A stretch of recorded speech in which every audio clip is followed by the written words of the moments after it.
ने उस रिपोर्ट को सामने आने दिया? कहां से? मंडल कमीशन की रिपोर्ट कब आई आप बताइए ना, मैं तो आपसे पूछ रहा हूँ। 79 में आई। 79 में हमारी सरकार चली गई। हाँ 79 में हमारी सरकार चली गई थी। हाँ, और 10 साल की बात कहां से आ गई? वीपी सिंह के 91 में मंडल कमीशन की रिपोर्ट लागू हो गई थी। तो किसने आने मैं के वही बाद मना बात तो कर कह रहा दिया हूं, था? वीपी सिंह जब सरकार आई तब जाकर के क्या हमने तो उसको बढ़ा के, हम तो आरक्षण को बढ़ा करके इवन हमने महिलाओं को भी 33% दे दिया था 1993 में पंचायती राज के अंतर्गत। हमने कब मना किया? हम तो सीधे सीधे मांग कर रहे हैं जो जनता मांग कर रही है कि आप जनगणना तो कराइए ना, आप जातिगत जनगणना कराइए और देश की भी जनगणना कराइए, पता चल जाएगा। चिंता तो आप ही व्यक्त करते हैं ना ओबीसी के बारे में। भाई ओबीसी नेताओं के बारे में हमारे ओबीसी मंत्री बना दिया हमने, उनकी चिंता आप ही को है। रोनी कमीशन आपने बना रखा है ना, हम तो पूछ रहे हैं भाई आपने 13 बार एक्सटेंशन कब मिला है किसी कमीशन को? 13 बार एक्सटेंशन देने का क्या मतलब है? उसकी क्या रिपोर्ट आपने दी है? चलिए ठीक, ये सवाल मैं लूंगा शांत प्रकाश जी से, यहाँ पर सवाल मैं का एक जवाब बात मैं लूंगा। कहना चाहूंगा। शांत प्रकाश जी उसके बाद एक कमेंट ले लें दिनेश जी का, उसके बाद आपके पास आते हैं। दिनेश सिंह जी, अब क्या आपको लगता है कि वास्तव में जो ये अब चुनाव का जो सिनेरियो क्रिएट किया जा रहा है, ये अब एक बार फिर से जातिगत जनगणना, ओबीसी आरक्षण, इन्हीं सारे मुद्दों पर के इर्द गिर्द घूमता नजर आएगा? जनता के क्या मुद्दे हैं, स्वास्थ्य की, बेरोजगारी के और महंगाई के, ये सारे मुद्दे एक बार फिर से गायब नजर आएंगे? मैं मतलब कि जो शुरुआत में बोलना चाहूंगा कि एक मजबूत पक्ष होता है, उसका कार्य ये होता है कि पक्ष जो है उसके या तो साथ में मतलब खड़ा होना, और या फिर जैसे कि जो मुद्दे जिन पे अगर पीछे है पक्ष, तो उसको घेरने का काम करें या समझाने का काम करें या सजेशन देने का काम करें। लेकिन अभी जो है इंडिया अलायंस बोले या इंडिया गठबंधन बोले, तो वो दोनों ही चीजों में पिछड़ता हुआ नजर आता है। और जैसे कि देखिए कि सबसे पहले अगर बात बोले, जैसे अभी मतलब कि जो अच्छी चीज अगर कोई पक्ष करता है, जैसे अगर कोई मतलब मान के चले कोई भी सरकार है, वो अगर अच्छे के लिए योगेश अगर करती है तो उसमें अच्छे की तारीफ हमेशा करनी चाहिए। तो ये जो 13,000 करोड़ रुपए की जो योजना, जो विश्वकर्मा योजना लेके आए हैं, वो तो सभी वर्गों के लिए है। मतलब ये किसी मतलब जाति विशेष या उसकी बातचीत हो नहीं रही है। जैसे ओबीसी समाज है, वो करीब करीब हिंदुस्तान में 82% है। और ये जो कामगार, जैसे कि जो परंपरागत जो औजारों से मतलब ट्रेडिशनल औजार जो हैं, उनसे काम करने वाले जो लोग हैं करीब करीब 40% है। तो ये तो एक तरह से एक पूरे तरीके से कवर सारे समाज को करने वाला काम है, जिसमें उनको लाभ मिलेगा 3 लाख तक। लेकिन देखिए आज के डेट में जैसे कि मान के चले ना मने, लेकिन बहुत सारे कामगार ऐसे हैं बेचारे जिनको की रोजगार जो है वो अपना करना चाहते हैं, अपना एक मतलब खुद जो है सेल्फ एम्प्लॉयड बनना चाहते हैं, लेकिन पैसे के अभाव में या किसी न किसी इस प्रकार की जो तंगी के कारण वो नहीं कर पाते। तो वो एक तरह से इनका ब्लेसिंग इन डिस्गाइज की तरह बोले हैं, या फिर ये बोलेंगे ठीक है कि एक तरह से इनके अवसर मतलब शुभ अवसर के तौर पे मिले हैं कि पहले 1 लाख रुपए दिया, उसका 2 लाख रुपए और दिया जाएगा। तो 3 लाख रुपए का इनको लोन देने से ये मतलब स्वावलंबी बनेंगे, सेल्फ रिलायंट बनेंगे, बहुत अच्छा इनके लिए एक अवसर है। और दूसरा उसके लिए इसमें कोई भी मतलब की आलोचना करने के लिए या कोई कटुता के लिए कोई नहीं है। इसमें सभी को इसका स्वागत करना चाहिए, सभी समाजों का। मतलब जैसे कि ओबीसी समाज में जितने जो हैं 18 जो इसमें जो है मतलब 26 करीब जो है इसमें जातियां हैं जिसमें ज्यादातर को लाभ नहीं मिल पाया, लेकिन ये ब्लैंकेट एक तरह से कवर मिल गया कि सभी का इसमें लाभ होगा। तो इसमें कोई भी किसी भी तरह की चीजें सिर्फ है कि सिर्फ ये मतलब इसमें थोड़ी एक अलग चीज बोलना चाहूंगा कि विपक्ष को सिर्फ कि बुराई करने के नाम के लिए just for sake of criticising, वो चीज ठीक नहीं है। जैसे कि मतलब एक अलग सी चीज इसलिए बोलना चाहता था मैं कि जैसे पार्लियामेंट में शेर लगाया तो उसकी बुराई, भाई पार्लियामेंट में शेर लगाया उसकी बुराई क्या करेंगे? तो उसमें इनको मुस्कुराता हुआ शेर चाहिए था। तो मुस्कुराता हुआ शेर जो है योगेश जी कहाँ पर होता है? मतलब बताइए, मुस्कुराता जो है आप कोई पेट पाले, घर में पाले, शेर जो होता है कि पेट थोड़ी होता है जो मुस्कुराते हुए नजर आएगा आपको। तो उसी प्रकार से जैसे योजनाएं जो है जो समाज को मतलब कि फायदा दें, भला दें, तो उसमें क्या जरूरत है उसमें क्रिटिसाइज करने की? उसमें समाज के सभी लोगों का, सभी तबकों का, जैसे ओबीसी समाज से जो लोग हैं उनका भला होगा, फायदा। 15,000 उनको रोजगार जो है मतलब 15,000 जो है उसके उनको औजार दिए जाएंगे।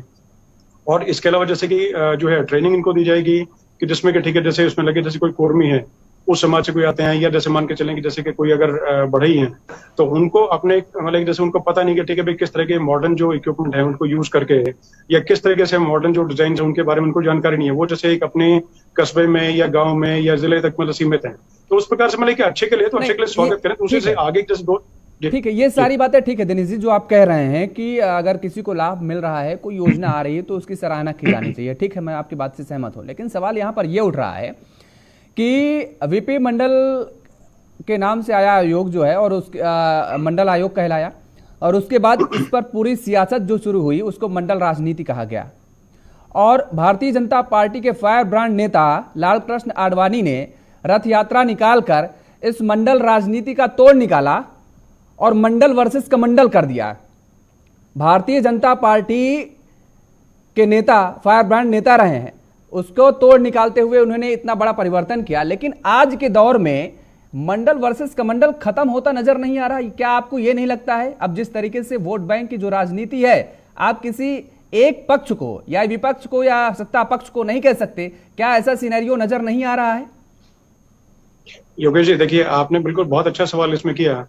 इसमें मैं इसी पे आने वाला था, बीच में आपने से सवाल आने से पहले मैं इसी पे आने वाला था। हाँ। उस वक्त देखिए जो चीजें थी दोनों जो अलग अलग थी, तो देखिए जो काम करेगा, जनता के हित की जो बात करेगा, जनता के जो उसमें लाभ की बात करेगा, तो देखिए ऐसे कुर्सी पे वही बैठेगा, उसी को जनता जो है वोट देके और अपना मत जो है मैंडेट दे करके और कुर्सी बैठाएगी। तो अब जैसे कि 5 राज्यों में जो चुनाव होने हैं, उसके मतलब कि तुरंत बाद जैसे 2024 में चुनाव होने हैं लोकसभा के, तो दोनों में देखिए जैसे कि अभी जो है पलड़ा भारी जो है एनडीए का, जैसे कि आप मतलब मान के चले कि कमंडल और मंडल दोनों की बातचीत करें, तो इसमें देखिए साफ सी कहानी है कि हर कोई राजनीतिक दल जो होता है तो अपने तरीके से यही देख के चलता है कि ठीक है, ज्यादा से ज्यादा जनता को लाभ कैसे पहुंचाया जाए और कैसे जो है अपने हित में उसको, क्योंकि जैसे कि अगर उनको अगर इलेक्टोरल अगर पॉलिटिक्स अगर करनी है, वोटों की राजनीति करके मतलब राज में आने का ही जो है मतलब सीधा सीधा एक वो मकसद होता है। तो अभी देखिए जैसे मंडल की बात करें और कमंडल, दोनों ही से मतलब सिद्धि की बातचीत है कि अब जैसे ओबीसी समाज को जैसे 40% के आसपास जो है मतलब कुछ उसमें मान के चले कि SC ST वर्ग के लोग हैं और ज्यादातर जो है उसमें ओबीसी हैं, तो उनको लाभ मिलेगा। तो वोटों का जो लाभ है वो भी देखिए सीधे सीधे एक तरह से एनडीए को मिलेगा।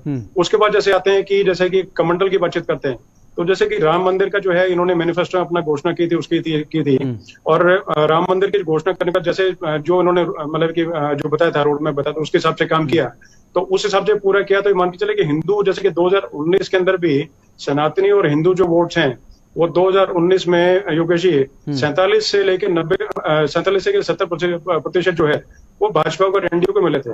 तो इसमें देखिए इसमें पलड़ा भारी होने का होता है। अब साथ साथ देखिए बैठे बैठाए जो है उन्होंने एक अपने आप में अपने मतलब सर पे कुल्हाड़ी मारने, पैर पे कुल्हाड़ी मारने के जो मर्जी बोले, इंडी अलायंस के डीएमके गठबंधन के लोगों ने सीधे सीधे क्रिटिसाइज करके सनातन समाज और हिंदू समाज को मतलब कि उसमें करके कर दिया।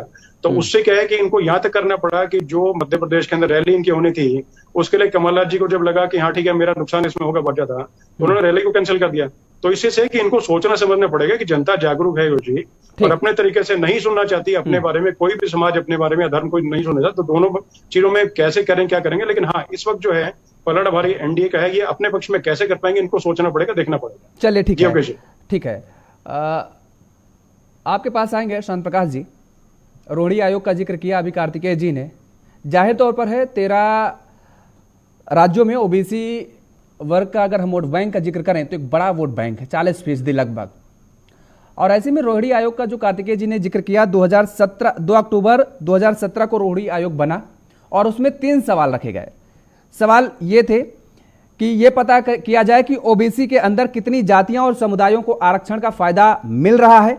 दूसरा सवाल जो था कि ओबीसी में आरक्षण के बंटवारे के लिए तरीका और आधार के साथ मानदंड क्या है।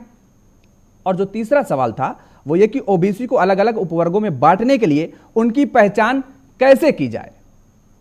तो जाहिर तौर पर है, जब अगर आप एक तरफ ये कहते नजर आए हैं शुरुआती दौर में कि आरक्षण देश के लिए खतरा है, लेकिन अब आपके वही नेता आरएसएस के नेताओं की तरफ से भी बयान आ रहे हैं कि कुछ समूहों के लोगों के साथ अन्याय हुआ है, उस अन्याय को खत्म करने के लिए सैकड़ों वर्ष अभी आरक्षण की जरूरत है। यानी आप भी उसी पिच पर अब आते नजर आ रहे हैं। देखिए, सबसे पहले तो मैं एक बात कहना चाहूंगा जो मैं बीच में पूछना चाह रहा था हमारे कांग्रेस के प्रवक्ता से।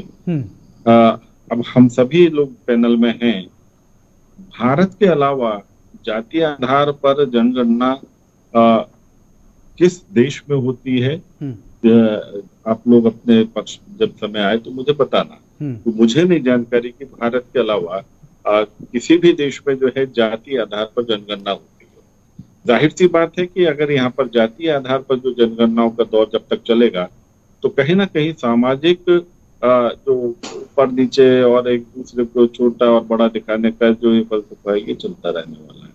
दूसरा, रोहिणी कमीशन के बारे में जो आपने बात कही कि 3 जो पक्ष रखे गए, जाहिर सी बात है अभी जो पैटर्न चल रहा है उसमें अदर बैकवर्ड कास्ट के जो 27.5% जो लोगों को आरक्षण का लाभ मिलता है, उसमें कहीं ऐसा तो नहीं है कि उसका लाभ जो है पर्टिकुलर उच्च श्रेणी के जो लोग हैं ओबीसी में केवल वही ले जाते हो। नहीं तो ये कहा जा रहा है विपक्ष की तरफ से, भाई जिसकी जितनी भागीदारी उसकी उतनी हिस्सेदारी, तो इसमें कहाँ गलत आ रहा है मामला? नहीं, ऐसा नहीं, तो यही कह रहा है। हाँ ठीक है, विपक्ष अपना पक्ष रख रहा है, मगर मेरा कहना यह है कि इस सब चीज के लिए जो कैलकुलेशन है वो जातीय आधार पर और उसको किस प्रकार से कैलकुलेट कर रहे। अब आप एक बात बताएं, शेड्यूल कास्ट कम्युनिटी में कुछ जातियां लगभग 66 के करीब ऐसी जातियां हैं जिसमें कुछ जातियों को ही सारा लाभ मिल जाता। मैं भी खुद शेड्यूल कास्ट कैटेगरी से आता हूँ और मैं नहीं समझता कि जो सांसद या विधायक या IAS डॉक्टर जो बन जाते हैं वो अपने आप को किसी भी सूरत में जो है इस आरक्षण से अपने आप को मुक्त करना चाहें और वो ये चाहें कि मेरे ड्राइवर को और गरीब जो है उस वर्ग के बच्चों को मिल जाए।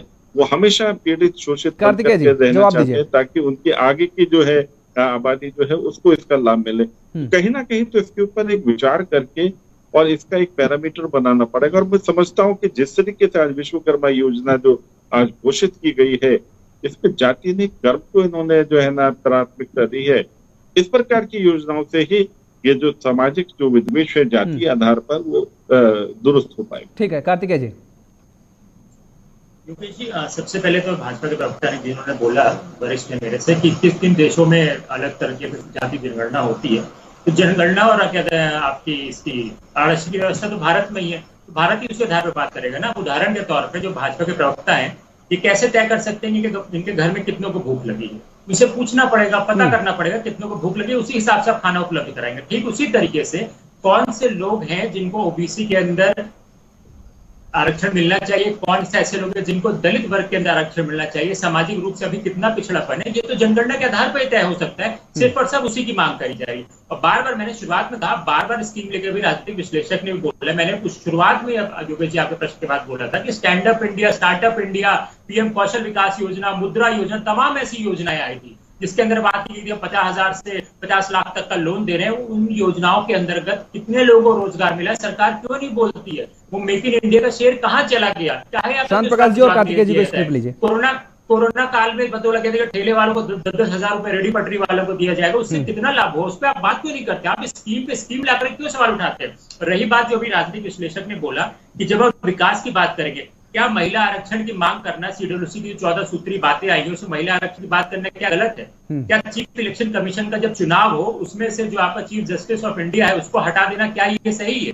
ये सब बातों पे बात करनी चाहिए। हम तो उन्हीं बातों पे बात कर रहे हैं। हम तो बात कर रहे हैं कितना आर्थिक पिछड़ापन आया है उसके ऊपर डिस्कशन कर लिया जाए, कितनी समाज बंटवारा उसके आधार पर डिस्कशन कर लिया जाए। मैंने शुरुआत में कहा, जब आपके मैं बात कर लूं सर पे आप बोलिएगा, जिस संसद में खड़े होकर के आप लोग खुद ही बताते कि हमारा ये मंत्री ओबीसी है, ये विधायक हमारा ये है, हमारे प्रधानमंत्री कहते हैं कि मैंने इतने ओबीसी को कैबिनेट मंत्री बना दिया गया। शांत प्रकाश जी कुछ काउंटर करना चाह रहे हैं, स्वयं को साबित कर रहे हैं ओबीसी। ये कौन इसकी शुरुआत कर रहा है?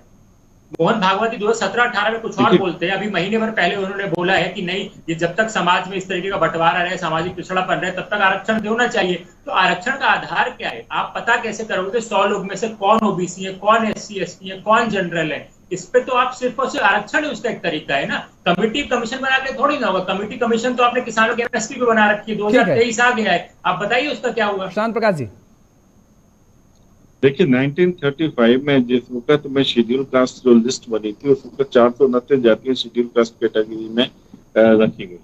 उसके बाद 1950 में जो कॉन्स्टिट्यूशन बना उसमें ये जातियां बढ़कर के 593 हो गई। आज वो शेड्यूल कास्ट जातियां 593 से बढ़कर के 1950 से अब तक वो 1238 जातियां हो गई हैं। अब आप मुझे एक बात बताएं, 1950 से लेकर और आज 2023 तक शासन किसका रहा? जाहिर सी बात है इस पीरियड में 593 से बढ़कर के 1238 जो शेड्यूल कास्ट जातियों का इजाफा हुआ वो किस लिए हुआ? क्या इस पीरियड में पिछली सरकारों ने समाज में इन जातियों को बढ़ावा करने के लिए इतना बड़ा पहाड़ तैयार कर दिया?